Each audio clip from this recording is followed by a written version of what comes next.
Hi, welcome to the Football Fan Duo. First things first, I'm Luke and I'm recording this with Jake. What's going on? Weekly, we will discuss games and key issues regarding the team I support, which is West Bromwich Albion, and Jake's team, Aston Villa. Also, we will discuss any news regarding football around the country from the past week. Then at the end of each podcast, we'll pick out a selection of games coming up that weekend to predict the outcome. We hope you enjoy it and relate to our content, and we hope to continue uploading if we receive some good feedback. Right, so let's get into the main story circling at the moment, which is at the current time of recording this, there is an ongoing search happening for Cardiff's new £18 million striker Emiliano Sala. This is something nobody would have expected, and I think on behalf of the football world when I say I hope he is found safe and well and get back to what he was brought to do, and that is keep Cardiff in the Premier League. What was your reaction, Jake, when you heard this news today? It's a bit mad, isn't it, really? Like, imagine signing for a Premier League club, how buzzing he must have been, and then, he's crashed his plane after signing and coming back and what? Well, what they're saying is it was just him and his pilot in the little plane that they had. Was it a private jet then, was it? It weren't a jet, it was only a little aircraft, but it was on the radar and then it went off the radar. They knew it went off the radar. The French authorities confirmed it today, that he was definitely on it, so the search is ongoing as we speak. I've seen on Sky Sports that at the moment they're looking around, they're talking to French and English airports near the coast to see if they might have emergency landed anywhere. Channel Islands, yeah. So it's not looking the best of news at the moment for and Cardiff point as well, man. They've finally got the man, and now. Well, yeah, I mean they're not doing too bad in the Premier League, but that he would have definitely kept him up. Oh mate, have you seen some of his goals? Yeah, at one point he was above Mbappe, the likes of Mbappe and Cavani in the league for scoring goals. So moving on from that quickly, 9-0 PSG. Yeah, I've seen that. Yeah, is. It's what you expect though, isn't it? Over there, I mean, it's not the best of leagues. Farmers League, isn't it, man? Yeah, it's not the best of leagues. They're gonna walk that every year, but 9-0, it's like we've seen with Man City last week. It's not easy to score 9 past a team. So unless you're Man City or PSG. Yeah, it'd be interesting to see if them two got each other in the Champions League this year. To be fair. Yeah, what 9-9. So the next thing we'll talk about then is diving. There's been quite a few diving scenarios this weekend. Yeah, and in general as well. One of the biggest ones that was cleared up in the first leg of the Carabao Cup semi-final was the Harry Kane when he went through onside in the end and VAR got involved. Because if VAR didn't get involved, that would have been, everyone would have said that was a dive. But that's why I'm a big fan of VAR, because it's going to prove. But then, wasn't he offside though? No, I wouldn't say so. VAR checked it. Sorry would say so. Have you seen him with his laptop? Yeah, VAR checked it. So at the end of the day, you've got to. And also Danny Rose. Do you think that was a dive? Have you seen it? Personally, I don't think so. No, I think he was just too quick for the player he got in front of him. Because if you're running at full pelt and someone even taps you, the speed you're moving, you. But with the referees nowadays, it's like Salah. I mean, I believe that Salah is definitely diving at the moment. Yeah, 100%. But once you've got a reputation with referees, they'll tend to always go against you. Has Danny Rose got that? I wouldn't say he's got a reputation, but he's a very nippy player. It's exactly like Salah. You find the people that dive. You know what I mean? Hazard, it come out earlier. I heard it on TalkSport. He's the most foul player in the Premier League. Who, Hazard? Hazard, yeah, because he always gets in front of his man, and if that's the case, it's always going to happen, isn't it? So if someone doesn't go down in the box when they should, they'll say, "Oh well, we could have got a penalty there if he'd gone down." Could have gone down there. He's been a bit honest, but then if he does go down, then the whole of the media goes mad. So really, you can't really win. At the end of the day, you play to win in football. No one likes cheating, but at the end of the day, if it happens for your club, you're not going to say anything. It's always going to be the same. Yeah. It's always going to be a big talking point. If anyone thinks anything different, then comment in the comment section below if you've seen any other. I mean, especially if you've seen any people diving in the lower leagues as well, because being a West Brom fan myself, and obviously Jake being Villa fan, I don't really tend to see it much in the Championship, but it might get there if everyone keeps watching the Premier League as they do. Also, talking about comments, if we say something you don't agree with, let us know in the comments so we know what your opinion is, because we want to be interactive with people who are listening. Yeah, another big thing the last week, especially last week, mainly concerning Tottenham Hotspur. They're having a bit of an injury crisis at the moment. First of all, the main talisman, Kane, he gets injured. A couple of months out, that's a big blow, considering they've only got Loriente to replace him. at the moment. But also we found out today Ali is now injured till March as well, so it's got the same time scale on it as Kane. So they're without two of the most influential players, really. For them to get an injury of a centre midfielder just after the Sal Dembele as well. Yeah, I think that's mad myself. They need to be signing someone. It doesn't matter if it's an inflated market in January. They need someone, don't they? It's the way he runs his club though. Levy's always been the same. He's a tight arse, isn't he? Yeah, he's self-sustainable. A lot of clubs are like it. I mean, he's done really well. It's because to get to where they are now. He's done really well with what the budget he's used to be up there. I mean, at one point the other week, people would say they was in the title race. But, they might still be. We'll see how the season goes for them. We'll see if they can bounce back. Also, Bellerin's got an injury as well, hasn't he? Well, yeah, just down the road from there, North London. Bellerin. I don't know the news on that. How long's he injured for? Yeah, at first it was suspected to be 3 months because I was listening to AFTV, the Bias Premier League show the other day, and Troop said on there that it was good news. It's looking to be 3 months, but it's come out today that the diagnosis is like 9 months. So it's going into next season. So that's that Lichtsteiner at left fucking right back. Listening to Arsenal fans, they're not a big fan of him. But I can't see them coming in for anyone in this market. They've got a few young talents. Maitland-Niles is one of them. He can play right back. El Neni can play right back. A lot of Arsenal fans probably wouldn't agree with me there. But so again, that's not major. It's not a major crisis for him. But we'll see how they get on without him. Can you think of any more injuries that we need to cover? Because I can't think off the top of my head.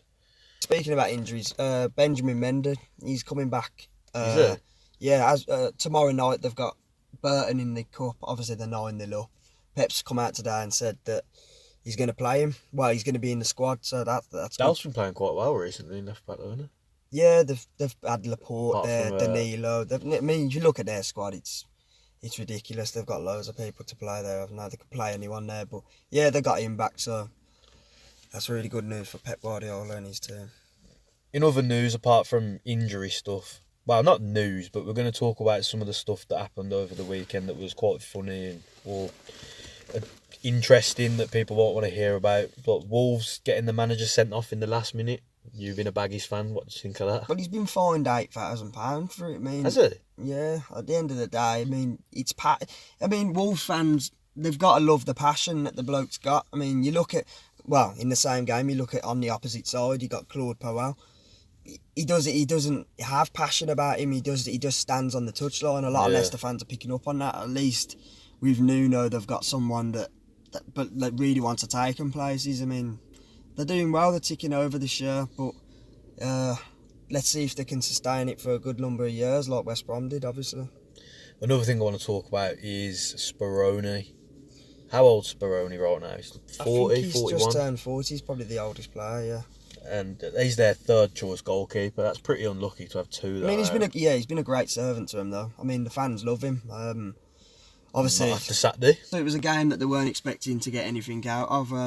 But in the end, they took him all the way. I mean, if Mane hadn't got that goal after Milner was sent off, you never know. They might have dropped points for the first time at home this season. So it's just one of them.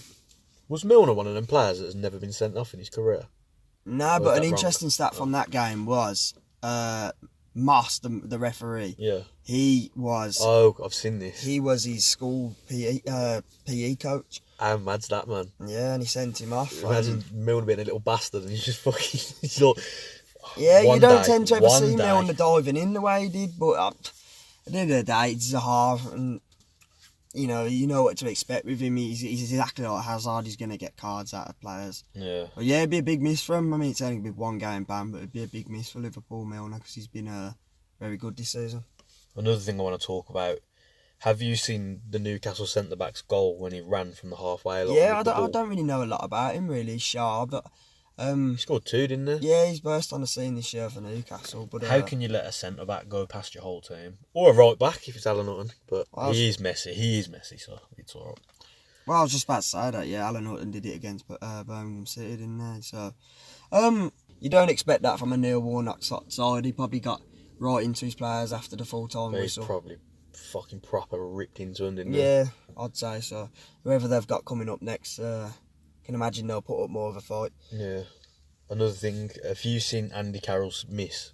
I haven't actually. Oh, bro. He was about a yard out and he's put it over the bar. He was sort of like just next to the post and he skied it, man. It's easier to score than it was to miss. But Callum Wilson got the second with that volley, didn't he? Yeah, So, that was a screamer. Well, obviously he's got a £75 million price tag on his name at the moment. Is that how much they want for him? That's how much Bournemouth want. English players, isn't it, man? That's been a bit over the top. Let's see if anyone comes in for him. Yeah, Chelsea are the main targets, aren't they? Unless Higuain doesn't go through. But that's going to be a good signing. Did you see the look-alike in the Huddersfield stand where the reporter? Yeah, I was watching the game. He was in the first half, wasn't it? It was quite a boring game, to be honest, at first. Man City I didn't watch it live. Man City didn't turn up in the first half. Huddersfield just had a few good chances, actually, Huddersfield. But yeah, the commentator said it, I can't think who it was now, but he said the manager that they brought in was sitting in the stands, so they had the reporter go up to him, and in the end, it was just someone that looked like him. So, yeah. This is mad, isn't it? Yeah, so not a lot has happened this week, to be fair. Transfers, a few things. We've touched on a few key issues, really, but there's probably a lot more that probably people wanted us to talk about. But well, that's the beauty of the first one. People can let us know what we've missed.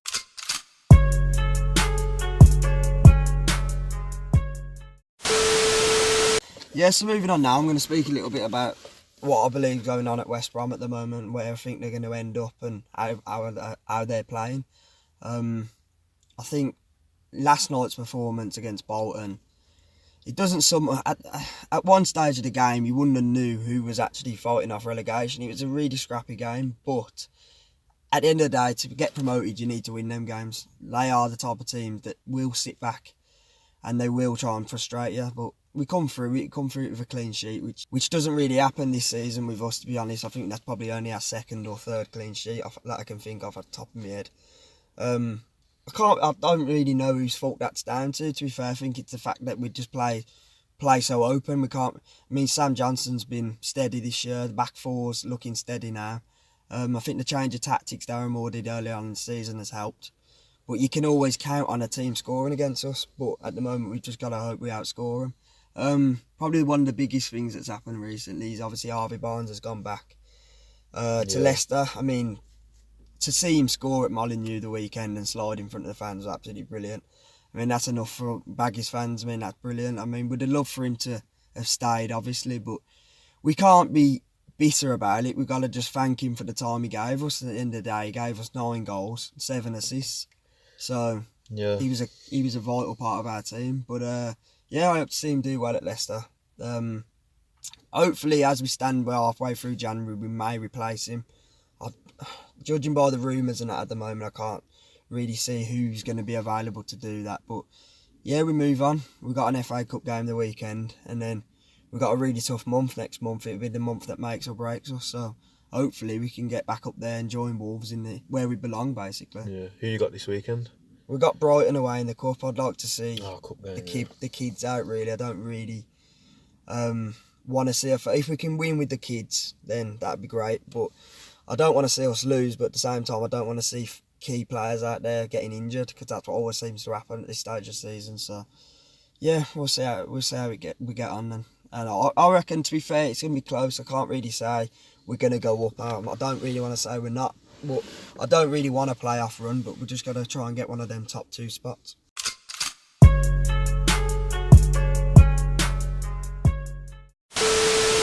Yeah, so you've just spoke about the Baggies. I'm going to talk about the Villa. We looked all right, to be fair, but I think that's biased from Villa's YouTube channel, trying to show that we had more chances. I think you came into the game in the end, didn't you? Yeah. Obviously, it was a bad start, but I think you did come into the game. You did say before, what do you reckon the atmosphere will be like if they go 2-0 down? Yeah. It happened. Well, obviously, I weren't there, but...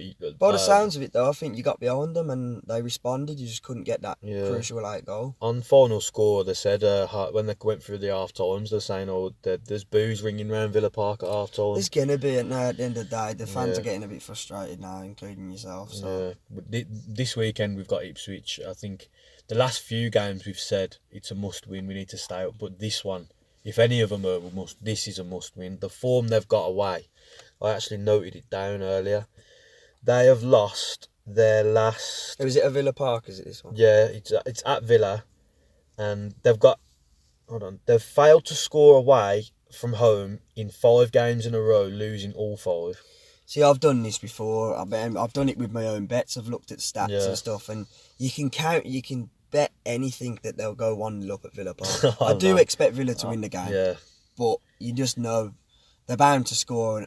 So even if you're looking at stats, even them scoring past us, it's going to be like, well, they couldn't do it at the last 5 games, but they can do it at Villa Park. But you can't think like that. They're going to score eventually away from home, aren't they? And also, if we when I talk about the Hull game, Hull were unbeaten. They'd won the last 6 in a row, hadn't they? Yeah. And they were unbeaten since November. Yeah, they're a good side. They've emerged out of nowhere, to be fair. So even if we was at home, I don't think a draw's too bad. Especially being 2-0 down as well. I think it's a good result, to be honest. I think it's just off the back of them 2-3-0 losses. I know one was in the cup. Yeah. But yeah, I think people are starting to doubt Dean Smith a little bit, but I think you're only a few points off the playoffs coming from It's a tough one with him because you've got to give him time. But then when do you realise that he's not the man? I'm not saying he's not the man. I'm behind him. I'm 100%. I think he'll come good. I mean, when he got appointed, at the time he got appointed for Villa, a lot of, not including myself, but a lot of people were on Darren Moore's back, and we looked at that Villa signing him, and we thought, why couldn't we have done that at the start of the season? Yeah.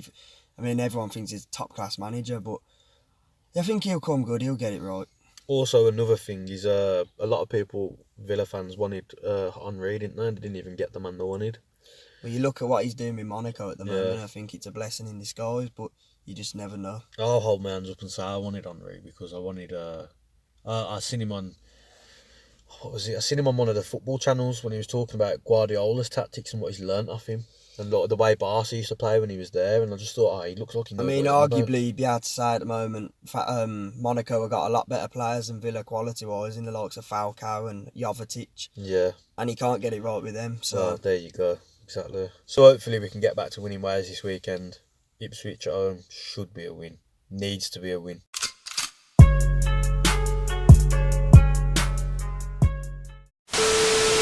Right, now we're going to do our selected games, what we think the predictions are going to be.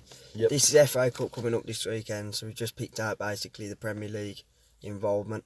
First game, the biggest game arguably I'd say of the weekend, is Arsenal versus Man U at the Emirates. Oh yes, that's going to be a cracker, man. Friday night. Yeah, I mean, I think they'll both put full strength teams out. They're both, it's a rivalry at the end of the day. It's one of the biggest rivalries. Both fans, both sets of fans, especially Arsenal Fan TV, they're proper hyped up for this game. I've been listening to them. Same as the United Stand, which is basically Arsenal Fan TV's Never watched that version of Is that the one where Manchester Giggsy? United. Moise? Is that him? No, I think that's the True Devils. Oh, They've got 2, yeah. This one, the one I'm on about, the one I watch is with Flex. Yeah. So I think in this, I think it's gonna be 3-1 Arsenal. I think even if they rested the likes of Aubameyang, I think they're going to have enough with the likes of Lacazette. I think it's going to be 3-1. I'm going to say United are going to nick it, I think United will nick it. I think if De Gea's playing, they'll win with a clean sheet. If he's not, it will be 2-1. So I reckon 1-0 or 2-1. I'm having 2. I don't care. It's our show. We can predict 10 scores if we want. But yeah. Okay, next one. The next one, Manchester City versus Burnley. Just Saturday 3:00. I can't see anything other than a Man City win. What about yourself? Yeah, I think they'll win, but they will concede. Yeah, I think they'll concede as well. Burnley shithousery. Vokes and Barnes up front. I think mainly because they're going to rest players at the back. Don't think Laporte will be involved, and Ederson will get a rest. That Muric will probably play in goal. Yeah. I'm going to go 4-1 in that. I'm going to match her 4 or 5-1, defo. Well, which one do you think All it'll be? right, I'll go 5-1. Okay, 5-1. That sounds about right. Manchester City, anyway. Next one, Newcastle Watford. It's one of them games in the FA Cup that no one's going to really watch. Yeah, I ain't talking much about this, bro. Yeah, I believe it'll probably be 1-1. I think Watford will win 1-0, boring. Troy Deeney header or something mad like that. He might not play, to be fair, in the cup, but yeah, we'll see. Next game, which is probably going to upset a few Wolves fans, but Shrewsbury versus Wolves, it's got the potential to be a massive upset, this has. I mean, I'm hoping it will be. obviously. Yeah. I mean, Shrewsbury in the last round, they come from 2-0 down twice against Stoke, and in the end beat them 3-2. So they're no mugs. It's at Shrewsbury as well. I think Wolves won't play the full team. I think it's going to be a draw. I do think it's going to be a draw. I think it's going to be 1-1, and then it'll go back to Wolves. I think, yeah, I'm gonna say a draw as well. I'm not copying you, but any draw, I think they'll draw. Yeah, all Wolves will win. I don't think Shrewsbury will beat them in their own patch. No, that's not their own patch, is it? It's at Shrewsbury. No, it's at Shrewsbury. I mean, I don't think Shrewsbury are gonna beat them. I'm gonna say a draw. I'm gonna join you and say 1-1. Okay. Next one, Millwall Everton. I get both teams not really fighting for anything in their respective leagues, really. Apart from in the stands, probably. Yeah. Millwall, it's at the Den, but I can't imagine Everton are gonna go full throttle for this cup. Nah, they've got a lot of youth players. That They'll put a few kids out. They've got a big squad. With this one, I think Everton will just about nick it. I think quality will come through in the end. The likes of Calvert-Lewin will play. Yeah, I think I'll say 1-0 Everton in this. Yeah, I'm going to say 2-0 Everton. I'm going to say 3-0 Everton. I think they're not going to put a strong team out, but they'll still comfortably win. Next one's another potential upset. AFC Wimbledon have got West Ham at home. With West Ham, you don't know what you're going to get. You can get the 1 week they can beat someone like Chelsea, or they can hold the likes of Arsenal or whatever, and then the next week they'll go and lose at home to Brighton or someone, or Crystal Palace. So even their cup games in their recent history, they either get they even get giant killed, or they'll smash them 7-0. Yeah. They've seen that both sides of them. I mean, Wimbledon, they'd love to beat them on their own patch, but I think they'd love. I want to see an Akinfenwa hat-trick. I think they'd love an away tie back there. I think if it's 1-1 in the 88th minute, I think they'll be going into the corner flag, because a trip to the London Stadium for them is massive. So, in this, I think they won't play the likes of Felipe Anderson and that. Nah. But again, I think it's going to be a tough place to go. They all are, these little teams, but then they'll be up for it. But I think that West Ham will come through it. I think this is the upset match. I think 1-0 Wimbledon.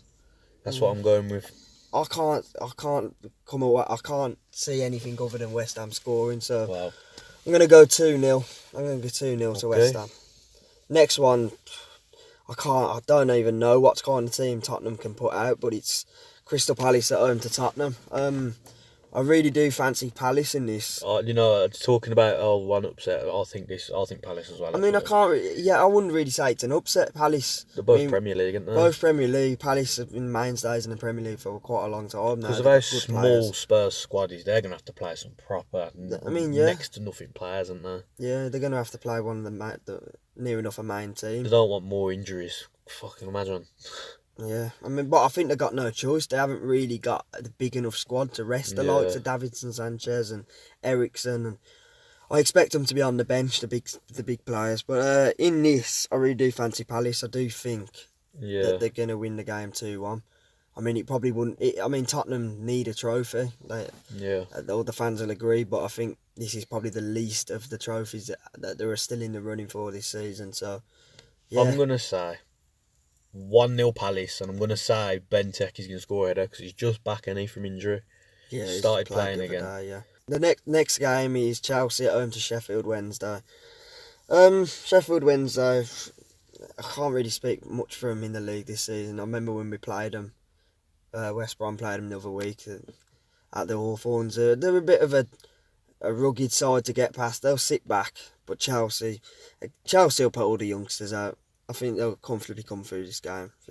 I can't see Sheffield Wednesday scoring, no matter who Chelsea put out. I'm going to go 3-0 in this. Has Bruce started his managerial with them yet, or is it this Saturday? I'm not sure, because I know he's been the assistant, but he's been confirmed, isn't it? Yeah, I mean, I can't imagine that's going to have an effect on this game. No, I just wondered. Yeah. I think he's starting this weekend. I think that's his first game in charge. But I don't know. Don't hold me to that, people. Yeah. Let me know in the comments, actually. Let me know if it's Bruce's first game, or if he's already in charge, or if it's You never know. It could be one of them giant killings, and you never know. But I'm going to say Chelsea 4-0. Yeah, I'm saying anything 4-0. other than that. Yeah. Yeah. So that's our roundup of the predictions and what we think of the different games. We'll put on the screen now. Yeah, I will do that in the editing. We'll put the whole list of what we've done and what we've predicted, and then you can comment what your prediction is if you do it before Friday night, so you can't cheat.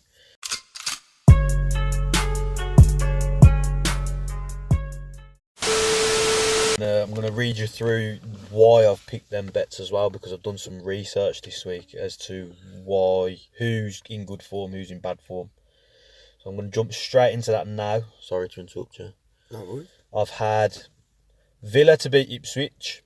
Well, I don't usually bet on my own club, but the fact that they failed to score away from home in 5 games in a row and lost all of them, and I just think we're going to beat them. I was going to put the clean sheet on it as well, but I've chickened out of it. I've put just Villa to win. The next thing in my selection is Mainz to win at home against Nuremberg, because Nuremberg have the worst away form in the whole of Germany. Did you know that, Luke? No, I don't. I haven't really watched much from that league this season. I just did a lot of searching on all the forms, because I wanted to pick a bet that people can follow if they want, not just because it's my gut instinct, because it's the actual facts of what's going on. Yeah. The next one is Gladbach to beat Augsburg at home, because I know Gladbach are in some good form. 100% home record this season. They've won every game at home this season, along with Celtic, PSG and PSV. So the next one I'm going to pick is Sociedad to win at home against Huesca. Huesca have lost the last 8 away matches, and they're probably going to lose the 9th, let's be honest. Yeah, you can imagine so against Sociedad. I was looking at the stats. I was like, lost the last out away. I'm having it. And then the last one on the bet is Ajax to win against Feyenoord, because you want to listen to this. Ajax have won the last 11 league games in a row, scoring 30 and conceding 4 in the last 6. I know they're on some big form, and same as PSV in that league. I'm not 100% on Feyenoord, but okay, yeah, I agree with you there. So I put £10 on that, and it returns £113.37, which I think that's quite good on the odds point of view from that, because I've just done all the research, and that they should considering it's 5 home teams as well. 4. I've had Ajax are away. Oh, they're away from home. Which is probably the trickiest one out of them and Villa, because we're just shit at the moment. But yeah, that's my bet. That'll be up on screen now if you want to copy or keep track. If you want to laugh at me because I got all 5 wrong, whatever. Yeah, well, in the next show we'll have a look at how that bet got on. Yep. So that's everything we want to cover, really, isn't it? Yeah. So hopefully you've enjoyed what we've been speaking about. I don't know how long this will... Oh, sorry, go on. Sorry. Or you can relate to what we've been talking about, depending on who you support. Anything that you thought we missed out that we should have spoken about, then just comment below. Hopefully. Yeah, definitely do that, because I want to know what people's opinions on our podcast, our opinions on the football, and I want to know what we've missed. Yeah, definitely want to know what we've missed. I want to know what you want to see us talk about. So, is that everything? Yeah, that's everything. Right, we'll see you later then. Peace. Don't forget to like, comment like we've said. Share it to your mates. If you think something's interesting, don't just say, I was watching these geezers and they said this. Send them the link to the video, man. Help us out. Get us some views. Get us some subscribers. Yeah, that's what it's all about. We want an audience. We want to have a reason to do this, not just because we enjoy it. We want the people to want us to upload it as well. Right then. Yep. So we'll be back next week. Yeah, man. We'll see you later. Peace. Hope you enjoyed it.